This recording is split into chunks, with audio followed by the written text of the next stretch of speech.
The state and defense questioned two separate juror pools of roughly 50 potential jurors each on a myriad of questions as to whether they would be able to fairly and impartially judge the case of State versus Nicole Rice. The parties asking a series of questions, including whether they knew the list of witnesses or any of the attorneys, as well as questions about their knowledge of the case, media coverage, and their thoughts on cold cases similar to Anita Knutson's. It was that inability of the courts to be able to get a fair and impartial jury in Ward County that prompted them to move the case here to Grand Forks County. I spoke with a court administrator here in Grand Forks on how they worked with the clerk of court's office in Minot to make sure that the trial ran smoothly here. Clerk's offices have been in constant communication about how many jurors need to be brought in, how they're going to facilitate that, what kind of space they're going to need in the courthouse, and things of that nature. She noted that aside from the 2021 trial for Solomon Pendleton, who was convicted in the killing of Officer Cody Hulte, this was likely one of the biggest cases this courthouse has ever seen. Now, opening arguments could be as early as Tuesday afternoon. At the Grand Forks County Courthouse, I'm Joe Skrzyszewski reporting for your news leader. Testimony began Tuesday in the case of State versus Nicole Rice, but before we could hear testimony, the courts had to settle an issue with regards to the defense filing a motion to throw out the case entirely. This is an absolute abortion of justice, Your Honor. Nicole Rice's defense attorney, Rick Sand, didn't hold back in his argument for dismissal, citing the bombshell investigative report into a former Minot police officer and its mention of the state's case agent, Carmen Asham. That blows up the credibility of their case agent and lead investigator.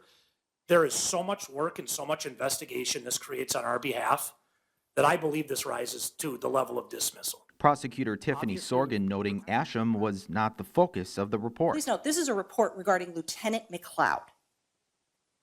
Sergeant Asham is mentioned in it tangentially. Judge Richard Hager refusing to toss out the case, but ordering that Asham be made available for a possible deposition by the defense. Again, I don't believe that it is directly causal to this particular case, and I didn't find any connections in the report that would bring it to that level. As the case moved to trial, the attorneys presented their opening arguments. State intends to show you evidence that on the early morning hours of June 3rd, 2007, Nicole Thomas Rice stabbed Anita Knutson twice in the chest, killing her. Siblings, roommates, they fight. There's issues about an unplugged fish tank, about an alarm clock that wouldn't stop going off. The evidence is going to show you people like Nicole don't kill their roommates over that kind of stuff. They don't put knives through their sternums. First to take the stand, Anita's adoptive parents, Sharon and Gordon Knutson, who testified to the events surrounding Anita's death and the impact it had on their families. I checked her, put my hand on her leg, and she was cold. How did Anita's death affect your family? Really much, a lot. It's like I can't describe how we felt. It was so bad. Testimony will continue Wednesday afternoon. Some of the most profound testimony that came from this first week of the Nicole Rice murder trial involved law enforcement's conversations with Nicole and her reaction to finding out of the death of her roommate, as well as former acquaintances of Nicole's who claimed that in the past she admitted to the crime. We heard from law enforcement officers who said that they were surprised at Nicole's response to learning that Anita had died. No real reaction at all. Meanwhile, two former acquaintances of Nicole's, an Army veteran, as well as a party guest who offered to give her a ride home, both testifying that they heard her admit to the crime. From Nicole Rice, it was that she did it, that she had killed Anita. That she had done it to her roommate. A key point for the defense in this first week of the trial has been questioning law enforcement and those involved in the investigation into Anita's death as to why they didn't further pursue leads into a man named Devin Hall. That's somebody that the defense has floated as a possible alternate suspect in this crime, although Hall has never been charged in this case. He arrested Nicole in 2022. Correct. Without talking to Devin Hall or the FBI. Correct. So what we know is that testimony is going to resume Monday morning at 8:30 a.m. in that courtroom right behind me, courtroom 303 here in Grand Forks. Monday morning's testimony in the Nicole Rice murder trial saw yet another twist. Members of Rice's own family, her aunt and uncle Brenda and Mark Glynns, testifying for the state. Brenda Glynns testifying her niece revealed details of the crime scene she would have not been privy to during a road trip from New Mexico back to North Dakota. Did Nicole ever say anything to you specifically about Anita deserving to die? Yes, What'd she say? she deserved to die. Glynn saying why she testified despite the case tearing their family apart. This whole thing has not only destroyed Knutson's, Nicole's life, my entire family, and the community. And this needs justice. Okay. It's time for the truth to be told. Case agent Detective Carmen Asham testified to how investigators said Rice kept changing her story with different facts in interviews with detectives Robert Barnard and David Goodman in the days following Knutson's death, then Special Agent Meixner, and later Asham. She told the jury how, when the team with the TV show Cold Justice got involved, they worked with them to figure out who to re-interview. We gave them our input. There was a couple of people that we crossed off the list because we didn't think they were relevant.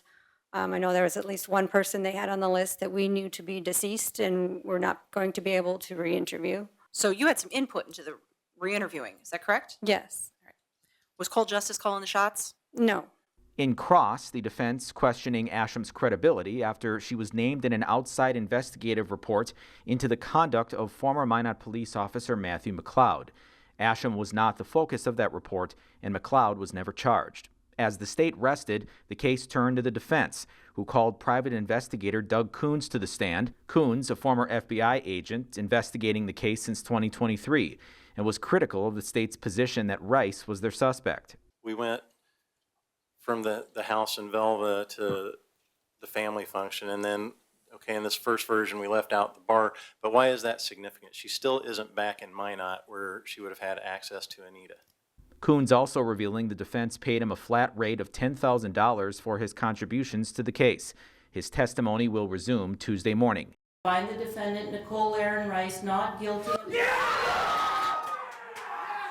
In the information dated at Grand Forks, North Dakota, this 26th day of March, 2025.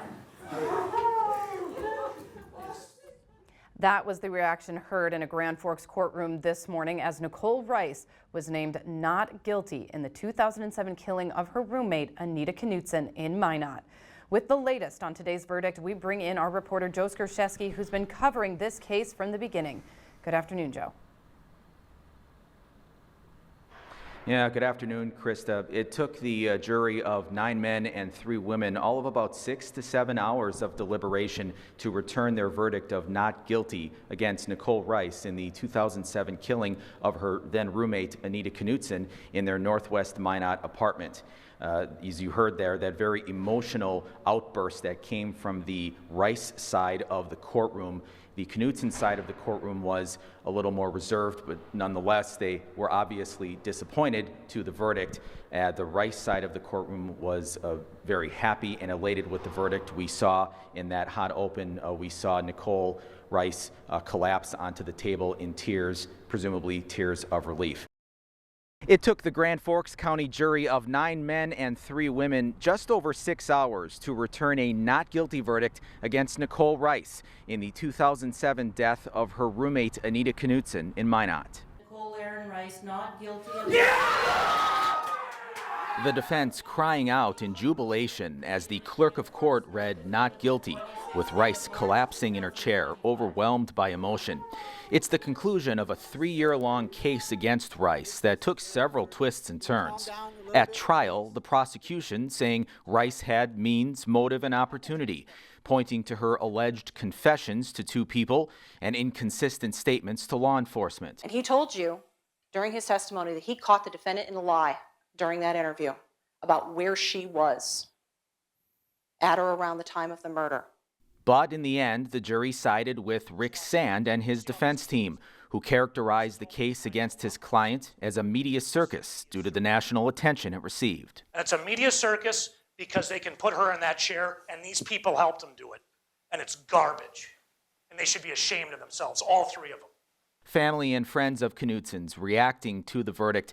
Anita's sister, Anna, speaking on her own behalf, was critical of the defense team's celebration of the verdict, adding, "I spent the last week reliving some of the hardest parts of the last 18 years of my life. And in those 18 years, one thing I've learned is that a not guilty verdict does not mean innocence. I cannot say the same for many of the people in that room, but my conscience is clear."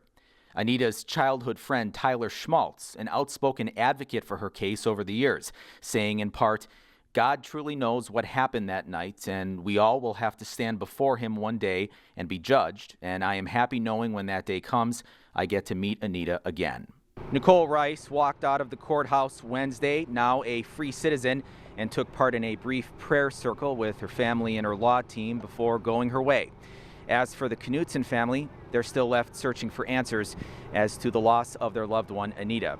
Anita Knutson, by the way, would have turned 37 years old this September. At the Grand Forks County Courthouse, I'm Joe Skrzyszewski reporting for your news leader. This past week's murder trial in Grand Forks captured the attention of people all across the country. It was also a learning opportunity for some up-and-coming criminal justice students. I spoke with a student and instructor at the University of North Dakota on how they're incorporating the trial into their lessons. For some inside courtroom 303 in Grand Forks the past couple of weeks, the trial of State versus Nicole Rice was life-altering. For some in the gallery, it's been a first-hand experience learning about the justice system. That includes Lauren Lilquist, a sophomore at UND studying criminal justice. I hope to learn more of what goes on in the courtroom because then you get a more first-hand experience rather than watching over like a Zoom or like a YouTube video. Lilquist and her classmates rotated, sitting in on the proceedings, taking notes and sharing them with each other. A few of the students were even present during the emotional reading of the verdict on Wednesday. Rice not guilty. Their instructor, Megan Mitchell, says they've discussed how they would handle the case if they were jurors. And how some people may say, you know, you guys, I maybe wouldn't have remembered that exactly either, right? That there is variation in how people are able to recall things. Mitchell says not all of her students want to be lawyers. Some are pursuing careers in law enforcement. Being able to see police officers on the stand and talking about how they collected evidence and different types of procedures that were necessary. Lilquist says the nature of this case stood out. The fact it's been a cold case for quite a while, I find that more intriguing. Mitchell says it's a case her students can relate to. For college-age students in particular, this case strikes a different chord with them because they are living this right now. They are in the exact time that Anita was, in college, going to school. Mitchell says she may use elements of this trial in future class offerings.